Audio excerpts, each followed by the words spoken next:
Chapter 5 देख रहे हैं, मैग्नेटिज्म और मैटर। बार मैग्नेट और सोलेनॉइड के बीच में क्या इक्विवेलेंस है, दोनों में क्या समानताएं हैं। यहां पर आपका एक बार मैग्नेट है, यहां एक सोलेनॉइड है।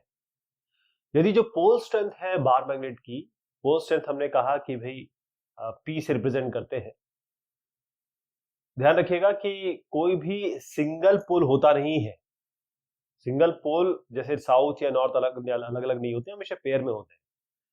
लेकिन फिर भी हम कहते हैं कि चलिए पोल स्ट्रेंथ जो है बार मैग्नेट की पीबी है, और जो डिस्टेंस है इन दो पोल्स का वो यहाँ इनका पोल स्ट्रेंथ पीबी है, और इनके बीच में डिस्टेंस पीबी बी है बार मैग्नेट के लिए।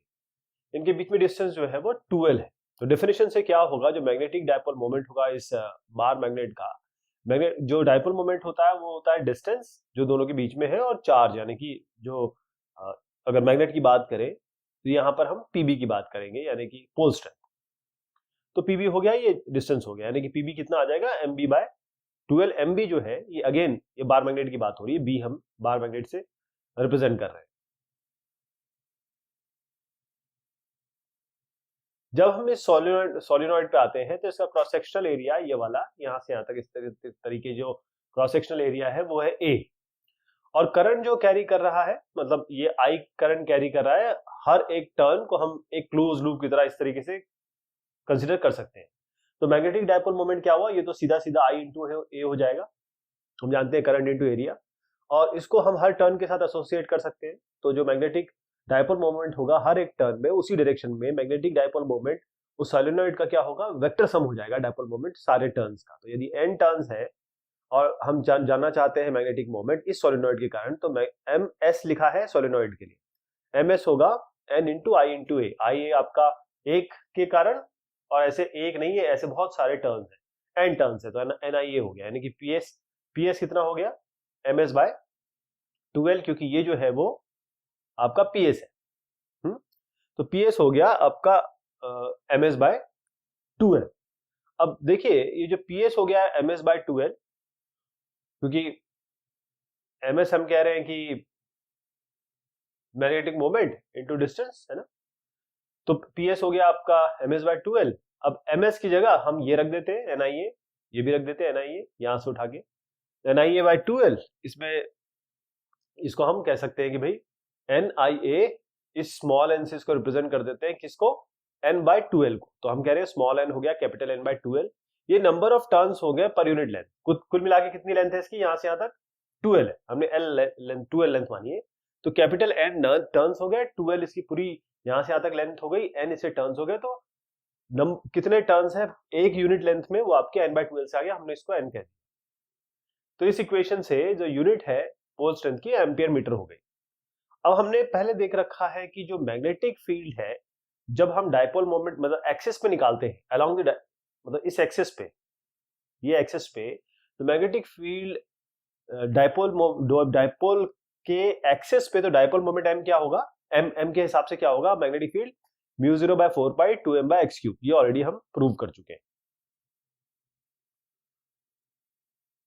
तो जो मैग्नेटिक फील्ड है जो बार मैग्नेट ने बनाई, और चाहे इस मैग्नेट ने बनाई या इस मैग्नेट ने बनाई, सोलेनॉइड, इसको भी हम मैग्नेट की तरह ट्रीट कर रहे हैं।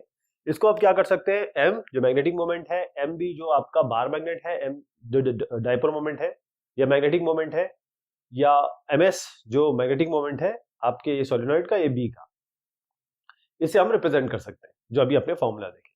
अब इसमें एक चीज आ गई कि अगर हम इस बार मैग्नेट को बीच में आधा आधा कर देते हैं, और ये सोलेनॉइड को भी आधा आधा कर देते हैं, यानी आधा इधर एल एल एल लेंथ कर देते हैं, और इसको करंट को जोड़ देते हैं यहाँ पर। तो यदि जो सोलेनॉइड है इस अगर हमने ब्रेक कर दिया दो या दो से अधिक पीसेस में, जो पोल स्ट्रेंथ है हर एक पीस की, वो तो सेम रहेगी। क्यों, क्योंकि ये एन इंटू आई इंटू ए, एन तो हमने कैपिटल एन बाय 12 कह दिया ना। अब एन के बाद 12 कितना भी हो, एल भी होगा, तो स्मॉल एन तो आपका number of turns per unit length रहेगा, क्योंकि number of turns per unit length तो सेम रहेगा। इसीलिए इसी एनालॉजी से हम कह सकते हैं कि जो पोल स्ट्रेंथ है हर एक पीस जो बार मैग्नेट का है, यानी इसको और भाग में डिवाइड कर दीजिए, वो भी सेम रहेगा। यानी दोनों ही केसेस में जो मैग्नेटिक लेंथ है वो आधी हो जाती है ओरिजिनल स्ट्रेंथ की, ओरिजिनल लेंथ की। ये जो आपका अगर आधा कर दिया तो मैग्नेटिक लेंथ इसकी आधी हो रही है, तो मैग्नेटिक डाइपोल मोमेंट जो है वो भी आधा हो जाएगा।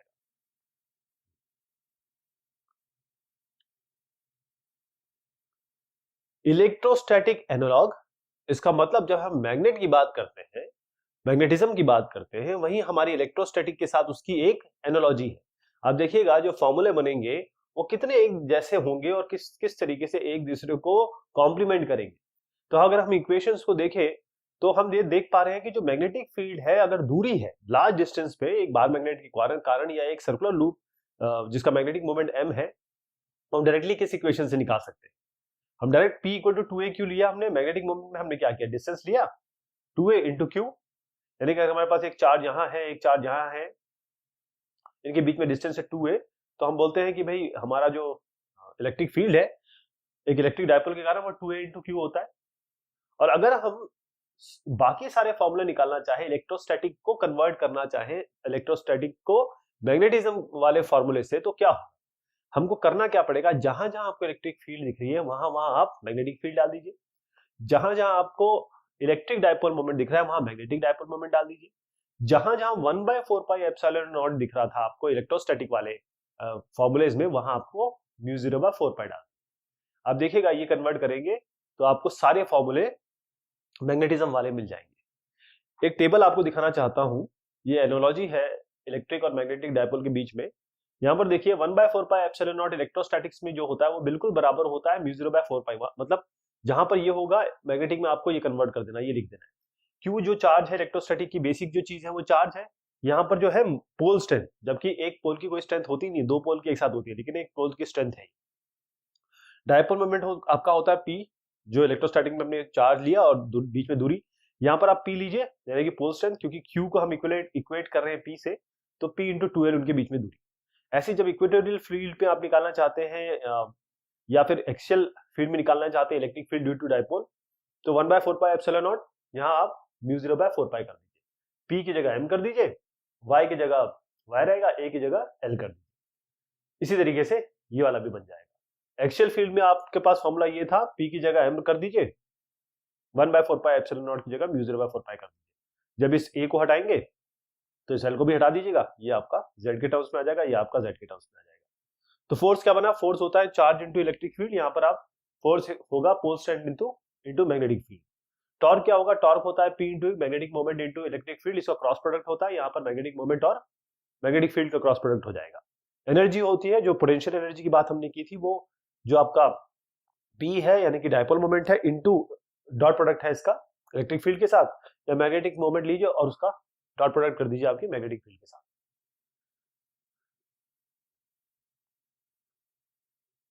आपको फोर्स निकालना है, दो छोटे बार मैग्नेट्स हैं और उनके मैग्नेटिक मोमेंट आपको m1 और m2 दिए हैं, वो एक ही एक्सिस में रखे हैं, वो एक ही एक्सिस में रखा है।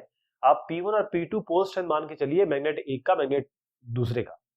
अब देखिए जब ये रखे हैं तो इसके डिस्टेंसेस पे ध्यान दीजिए, राइट। अगर हमको फोर्स निकालना है इस मैग्नेट 2 पे इस मैग्नेट A के कारण, तो हमको क्या करना पड़ेगा, हम कैलकुलेट करेंगे जो मैग्नेटिक फील्ड है इस मैग्नेट A के कारण, कहां पर, जो पोल्स है मैग्नेट नॉर्थ और साउथ मैग्नेट 2 के। तो जो एक्सियल मैग्नेटिक लाइन है, एक्सियल मतलब होता है अगर इस तरीके से ये है तो इसे एक्सिस कहते हैं, इसको इक्वेटर कहते हैं। तो एक्सियल मैग्नेटिक फील्ड है नॉर्थ पोल पे, यहां पर मैग्नेट 2, किसके कारण, जो मैग्नेटिक मोमेंट बन रहा है m1, वो क्या होगा, ध्यान रखिएगा, मैं bn से रिप्रेजेंट कर रहा हूं इस जगह के बारे में, bn से रिप्रेजेंट कर रहा हूं म्यू 0/4 पाई, इसके कारण जो मैग्नेटिक मोमेंट बन रहा है m1, तो 2m1 लिखेंगे। और अब ये डिस्टेंस पे आते हैं, देखिएगा यहां से यहां तक दूरी है x पूरी, सेंटर से सेंटर, इसकी लेंथ है L1, इसकी लेंथ है L2। तो अगर मुझे यहां से यहां तक की दूरी पता करनी हो, यहां से यहां तक की, क्योंकि n तक जा रहा हूं, क्या यहां तक, तो हम क्या करेंगे, इस पूरे x में से इस L2 को घटा देंगे, तो हमारे पास यहां से यहां तक लेंथ आ जाएगा, वही हमने किया, डिस्टेंस होगा x - L2 होल। अब यही काम जो एक्सियल मैग्नेटिक फील्ड होगी इस साउथ पोल पे इस m1 के कारण, वो क्या होगी, बिल्कुल सेम चीज करेंगे, म्यू 0/4 पाई, यहां पर भी m1 रखेंगे, लेकिन अब हम डिस्टेंस ये वाला के साथ इसको जोड़ेंगे, क्योंकि हम यहां पर निकालना चाहते हैं इस मैग्नेट के कारण जो मैग्नेटिक फील्ड बन रही है M1, हम जो जिसका मोमेंट कह रहे हैं उसके कारण यहाँ क्या मैग्नेटिक फील्ड बन रही है। तो ये x हो गया यहां तक और ये L2 हो गया यहां तक, ये भी L2 है ना, तो x ये और L2 ये, तो x प्लस L2 जुड़ जाएगा, पूरा डिस्टेंस होगा। ये हो गया, ये चीज समझ में आ गई। यहाँ पर bn बन रहा है और यहाँ पर bs बन रहा है। अब जो रिपल्सिव फोर्स है जो काम कर रहा है नॉर्थ पोल पे मैग्नेट 2 पे, जिसका स्ट्रेंथ हम कह रहे हैं P2 है। जैसे हमने कहा जब इलेक्ट्रोस्टैटिक्स में हमने देखा F इक्वल टू क्यू होता है, तो यहाँ पर F इक्वल टू क्या होगा, P इंटू बी। लेकिन P2 यहाँ पर आएगा, P2 जो मैग्नेटिक मोमेंट 2 है जिसका पोल स्ट्रेंथ P2 है, और नॉर्थ के कारण क्या होगा, मतलब जो हमने Bn निकाला है P2 इंटू Bn, राइट। तो P2 इंटू Bn कर देते, Bn की जगह ये रख दीजिए। इसी तरीके से जो रिजल्टेंट फोर्स होगा आपका, एक नॉर्थ की तरफ एक साउथ की तरफ, यानी एक Fn और एक Fs। एक Fs देखिए दोनों पे फोर्स लगेगा। अगर मैं कह रहा हूं इलेक्ट्रिक फील्ड में F इक्वल टू QE है, तो एक Fn अगर मैं डालना चाहूं मैग्नेटिक फील्ड के लिए, तो मैं अब क्या करूंगा, यहाँ मैं P लूंगा और साथ में जो मैग्नेटिक मोमेंट है साथ में यहाँ पर B लूंगा, तो एक बार मेरा Bn आएगा, एक बार मेरा Bs आएगा जब मैं ऐसा कर दूंगा। लेकिन क्या है, नॉर्थ और साउथ के लिए अलग अलग डायरेक्शन में होगा, इनका रिजल्टेंट फोर्स जो होगा वही फोर्स होगा, यानी कि इन दोनों को सब्ट्रैक्ट कर दीजिए। ये दोनों हम ऑलरेडी निकाल चुके हैं, तो इसको जब थोड़ा सा रिजॉल्व करेंगे तो आपके पास कुछ इस तरीके से क्वेश्चन आएगी। यहाँ देखिए a cube minus B cube है, मतलब a plus B whole cube का फॉर्मूला लगाना पड़ेगा, कुछ इस तरीके से आएगा। और साथ में हम कई चीजों को निगलेक्ट करेंगे, क्योंकि जो x है, x ये काफी बड़ा दिख रहा है L1 और L2 को लेके, तो हम ये x स्क्वायर को बहुत बड़ा मानेंगे L2 से, तो L2 को निगलेक्ट कर देंगे, तो फाइनली ये हमारे पास फॉर्मूला आ जाएगा।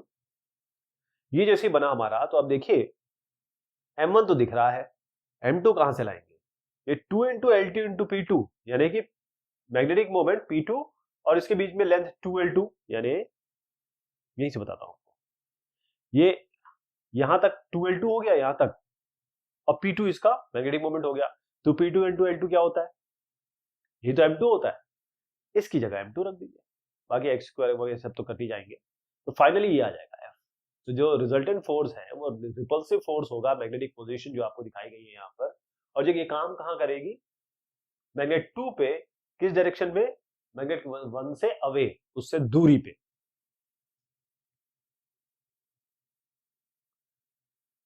आपको टॉर्क निकालना है, एक स्मॉल बार मैग्नेट है ये आपका 2, और किसके कारण, एक बार मैग्नेट है 1, इसके कारण जब इनको रखा जाएगा परपेंडिकुलर टू ईच अदर, यानी कि अब एक्सियल की बात हो रही है। पहले हमने जो क्वेश्चन देखा उसमें एक यहां रखा था, एक यहां रखा था, हमने क्या किया, इसके कारण नॉर्थ पे निकाल लिया, इसके कारण साउथ पे निकाल लिया, फोर्सेस देके फोर्स को सब मतलब फाइनल रिजल्टेंट फोर्स निकाल लिया, वही हमने बता दिया। यहां पर क्या होगा, हमको टॉर्क निकालना है, टॉर्क भी निकालना है, क्योंकि जब हम एक को इस तरीके से रख दें और दूसरे का ऐसे रख दें, कुछ इस तरीके से बनेगी कि ये घूमने की कोशिश करेगा, मैं अभी दिखाऊंगा आपको, ये अभी घूमने की कोशिश करेगा, तो टॉर्क जनरेट होगा, फोर्स नहीं, तो वहां फोर्स जनरेट, यहाँ फोर्स जनरेट हो रहा था, यहाँ पर टॉर्क जनरेट होगा, क्योंकि इसको घुमाने की कोशिश करेगा। तो अब हमको करना क्या है, इसके कारण यहां पर निकालेंगे, इसी के कारण यहां निकाल लेंगे, मतलब आपको एक बार ये डिस्टेंस लेनी है, एक बार यहां से यहां तक ये पूरी डिस्टेंस लेनी है, बस इतना करना है इसमें, बाकी बिल्कुल सेम कॉन्सेप्ट जो है पिछला वाला जैसे हमने किया था बिल्कुल वैसे ही सेम रहेगा। तो ये जो ज्योमेट्री है इसको बस ध्यान से देखिए, इसमें जो मैग्नेट है मैग्नेट 2, ये परपेंडिकुलर रखा हुआ है, यानी इसकी इक्वेटोरियल लाइन में आ रहा है। अगर मैं इसका इक्वेटर बना दूं, उसके इक्वेटोरियल लाइन पे ये रखा हुआ है, देखिए यहाँ पे इसके इक्वेटर पे रखा हुआ है मैग्नेट 1 के। तो जो मैग्नेटिक फील्ड होगी Bn, अब ऐसे हम Bn निकालेंगे किसके द्वारा, जो स्मॉल बार मैग्नेट 1 के कारण, कहां पर, इस जगह पे, या ये यहां पर क्या होगी, देखिए बस डिस्टेंस आपको समझना है बस, और बाकी सब इसमें चीजें एकदम नॉर्मल है।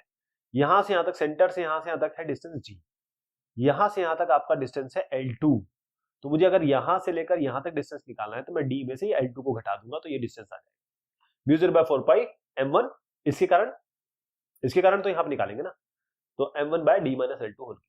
इसी तरीके से अब हमको यहां निकालना है इस जगह पे, तो ये D हो गया, यहां पर L2 हो गया, तो D को L2 से जोड़ दीजिए, तो यहां पर निकल आएगा μ0/4 पाई M1 के कारण, इसके कारण यहां पर क्या होगा, जो मैग्नेटिक फील्ड क्रिएट होगी होगी μ0/4 पाई M1/d + L2, ये BS हो गया, ये BN हो गया, ये आ गया।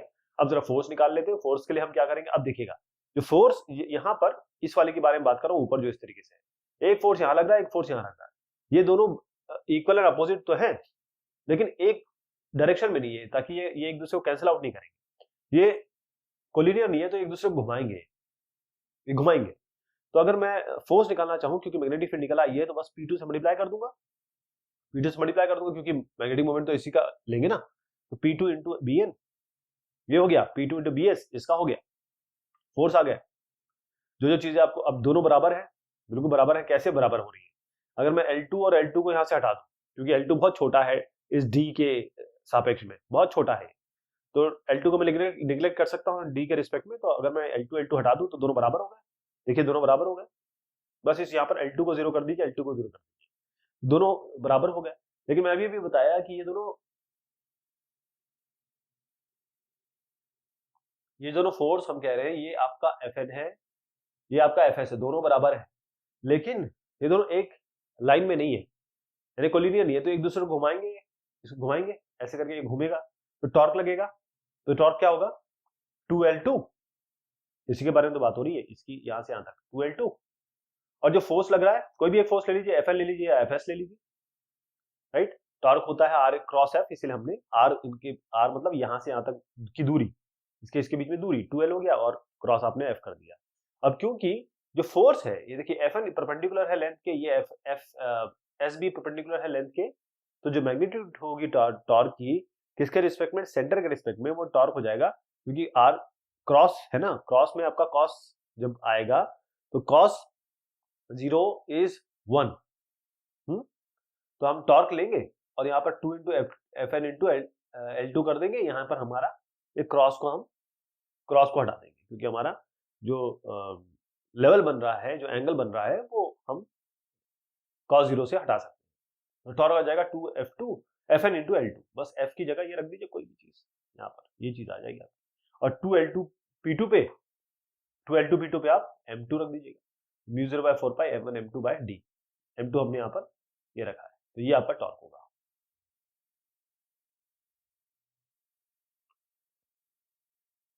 मैग्नेटिक डायपोल यानी कि बार मैग्नेट पे जो टॉर्क काम कर रहा है एक यूनिफॉर्म मैग्नेटिक फील्ड में, वो क्या हो, तो हम ऑलरेडी देख चुके हैं कि जो टॉर्क काम कर रहा है एक रेक्टेंगुलर कॉइल पे, जिसका मैग्नेटिक मोमेंट है m, जो एक मैग्नेटिक फील्ड में रखी हुई है, uniform magnetic field capital B में रखा हुआ है, टॉर्क होता है m क्रॉस b, यानी कि mb sin थीटा, जहां पर थीटा जो है वो एंगल है इस m और b के बीच में।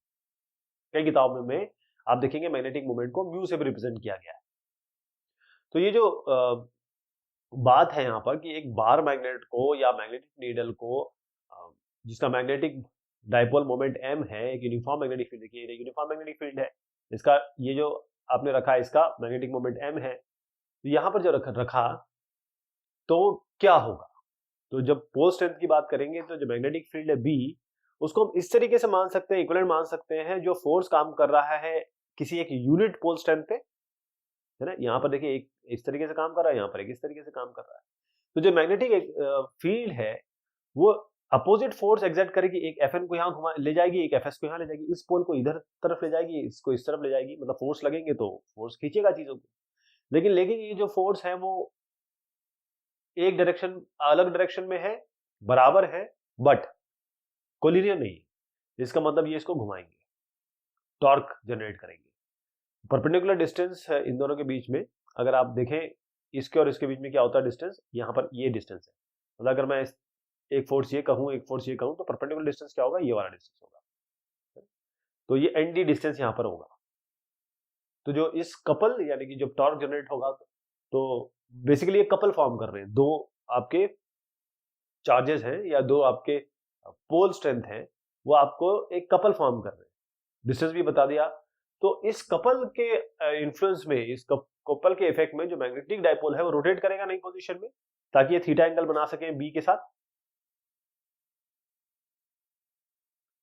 तो यदि जो एंगल है थीटा बहुत छोटा है, तो हम टॉर्क को बोल रहे थे MB into sine theta, sine theta जब थीटा बहुत छोटा होता है तो साइन थीटा को हम डायरेक्टली थीटा ले लेते हैं, तो MB थीटा हो गया। अब ये जो टॉर्क है इसको घुमाने की कोशिश करेगा, किस डायरेक्शन में, ऐसे क्लॉकवाइज डायरेक्शन में घुमाने की कोशिश करेगा। अगर हम चाहते हैं कि रोटेट करें इस डायपोल को एंटी क्लॉकवाइज, मतलब यहां घूमने की कोशिश कर रहा है, हम इसको इस तरफ भेजना चाहते हैं, एंटी क्लॉकवाइज करना चाहते हैं किसी और थीटा से जो इक्विलिब्रियम पोजीशन है। तो टॉर्क क्या, हमको अपोजिट डायरेक्शन में कितना टॉर्क लगाना पड़ेगा, तो हम रिस्टोरिंग टॉर्क कह सकते हैं इसको, कि मतलब ये घूमने की कोशिश कर रहा है, हम इसको घूमने से रोकना चाहते हैं, तो रिस्टोरिंग टॉर्क हम लगाना चाहते हैं। टॉर्क हो गया minus M B sine theta, उसी वही वैल्यू होगी minus M B sine theta से बराबर हो जाएगा, है? अब टॉर्क क्या होता है, ये मैग्नेटिक, देखिए आई एम हो गया आपका मोमेंट ऑफ इनर्शिया, ये हमने पहले डिस्कशन कर चुके हैं पिछले डिस्कशनों में। ये आपका मोमेंट ऑफ इनर्शिया हो गया D two theta by D T square, ये आपका, ठीक। आई एम आपका मोमेंट ऑफ इनर्शिया हो गया, किसके साथ, मैग्नेटिक डायपोल का किसके रिस्पेक्ट में, जो एक्सिस परपेंडिकुलर है, जो प्लेन है फिगर का, और पास कर रहा है इस डायपोल के सेंटर से, तो इसको हमने कहा माइनस एम बी थीटा। अब D two theta by D T square रखना है, तो आई एम को इसके नीचे ले जाइए, और ये जो होता है ये, इसको हम कहते हैं ओमेगा स्क्वायर। ये जो आपका ओमेगा स्क्वायर हो गया, क्योंकि आपको याद होगा कि हमने ये सब चीजें सॉल्व कर रखी है, तो ये जो पूरा total M B by I M है, ये ओमेगा स्क्वायर होता है, क्योंकि D two theta by D T square omega square theta.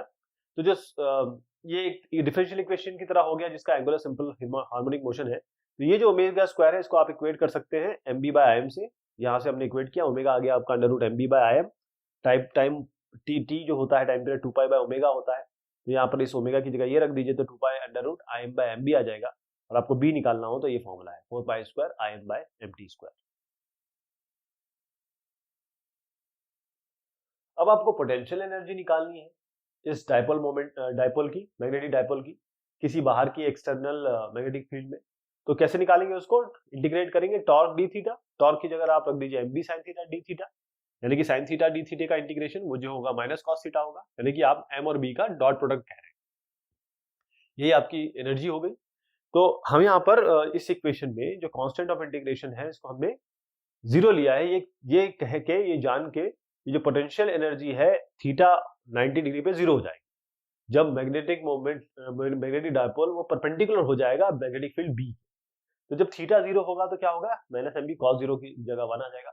जब थीटा 180 डिग्री होगा तो ये कॉस 180 माइनस वन हो जाएगा, तो ये प्लस एम बी हो जाएगा। तो ये आपका मिनिमम वैल्यू है पोटेंशियल एनर्जी की, जो बहुत स्टेबल पोजीशन बता रही है मैग्नेटिक डायपोल की। और ये जो चीज है, ये जो एम बी आया है, ये आपका मैक्सिमम वैल्यू है पोटेंशियल एनर्जी की, जो आपको बता रहा है कि ये सबसे ज्यादा अनस्टेबल पोजीशन है मैग्नेटिक डायपोल की इस मैग्नेटिक फील्ड में। एक मैग्नेटिक नीडल है जिसको रखा गया यूनिफॉर्म मैग्नेटिक फील्ड में, जिसकी मैग्नेटिक मूवमेंट आपका 6.7 इंटू 10 की पावर -2 है। Moment of inertia I M आपका ये दिया हुआ है, ये 10 ऑसिलेशन कंप्लीट करती है 6.7 सेकंड में। आपको मैग्नीट्यूड बताना है मैग्नेटिक फील्ड का। तो देखिए टाइम पीरियड किस तरीके से निकलेगा, आपको बोला गया है कि 6.7 सेकंड में कितना ऑसिलेशन कवर करता है, 10। तो 6.7 बाय 10 कितना हो गया, ये आपका टाइम पीरियड हो गया ऑसिलेशन का। तो 0.67 आपका टाइम पीरियड आ गया। मैग्नेटिक फील्ड का डायरेक्ट फॉर्मूला हम अभी हमने देखा, 4 pi square I M by M T square. ये आई एम दिया हुआ है, एम दिया हुआ है, टी हमने यहाँ से निकाल लिया, यहाँ रखिए 0.02 टेस्ला आएगा। एक छोटा शॉर्ट बार मैग्नेट, उसको प्लेस किया गया, रखा गया एक एक्सटर्नल मैग्नेटिक फील्ड जो 600 जी है। जब इसकी एक्सिस 30 डिग्री बना रही है एक्सटर्नल फील्ड के साथ, ये टॉर्क एक्सपीरियंस करता है 0.012 न्यूटन मीटर। अब आपको बताना है कि मैग्नेटिक मोमेंट इस मैग्नेट का क्या है, इसके बाद कितना काम किया जाएगा, वर्क डन, जो मूव करना है इसको मोस्ट स्टेबल से मोस्ट अनस्टेबल पोजीशन पर। और जो बार मैग्नेट है, इसको रखा गया, प्लेस किया गया एक सोलेनॉइड जिसका क्रॉस सेक्शनल एरिया ये दिया हुआ है, और उसमें 1000 टर्न्स, लेकिन इसका मैग्नेटिक मोमेंट सेम है। तो आपको बताना है कि जो करंट फ्लो कर रहा है इस सोलेनॉइड के थ्रू, तो क्या क्या दिया हुआ है इसको पहले लिख लेते हैं। हमको बी दिया हुआ है, इसको हम जरा चेंज कर लेते हैं, 10 की पावर -4 करके टेस्ला में कन्वर्ट कर लेते हैं। थीटा 30 डिग्री दिया है, टॉर्क जो एक्सपीरियंस हुआ वो ये हो गया, आपका नंबर ऑफ टर्न्स हो गया, एरिया हो गया। अब इसमें बहुत सिंपल फॉर्मूले लगने वाले हैं। पहले के लिए आपको मैग्नेटिक मोमेंट निकालना है, तो जो मैग्नेटिक मोमेंट आएगा इसका, उसके लिए हम सबसे पहले क्या करते हैं, पहले जरा टॉर्क का फॉर्मूला लिखते हैं। टॉर्क क्या होगा, एम इंटू जो चीज दी है इस कारण से, टॉर्क होगा M B sine theta, right. Torque हमारे पास है, एम हमको निकालना है, बी हमारे पास है साइन थीटा, साइन 30 हमारे पास है, तो एम निकालेंगे यहां से। अब एक और हमारे पास इक्वेशन थी, आपने देखा था, हमने डिस्कस किया, जो मोस्ट स्टेबल पोजीशन है वो थीटा इक्वल टू 0 डिग्री पे था, एम बी, राइट। हमारे जब थीटा इक्वल टू 0 था तो माइनस एम बी था, और जब हम थीटा इक्वल टू 180 डिग्री किया तो प्लस एम बी आ गया। तो इनके जो डिफरेंस है, क्योंकि हमको मोस्ट स्टेबल से मोस्ट अनस्टेबल पोजीशन में ले जाना है, तो वर्क डन कितना होगा, 180 माइनस ऑफ 180 से माइनस करेंगे जो थीटा डिग्री पे है ना, 0 डिग्री पे है, तो M B minus of minus M B यानी कि 2 एम बी। एम आपको पता है, बी आपको पता है, यहाँ रखिए आपके पास, वर्क डन आ जाएगा स्टेबल से मोस्ट स्टेबल पे ले जाने के लिए, अनस्टेबल पे ले जाने के लिए। इसके बाद जो तीसरा है, इसमें करंट निकालना है, इसलिए सीधा फॉर्मूला लगेगा, जो आपका एम एस है वो एन आई ए के बराबर होता है।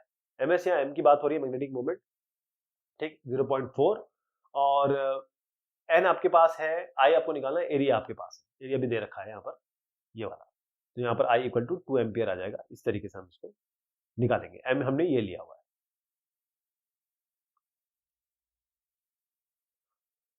अब गॉस लॉ मैग्नेटिक फील्ड के लिए, अब ये देखिए कि जो गॉस लॉ हमने कितना यूज किया अपने इलेक्ट्रिक फील्ड के लिए, बहुत सारे हमारे सॉल्यूशन हमने गॉस लॉ को लेके किए।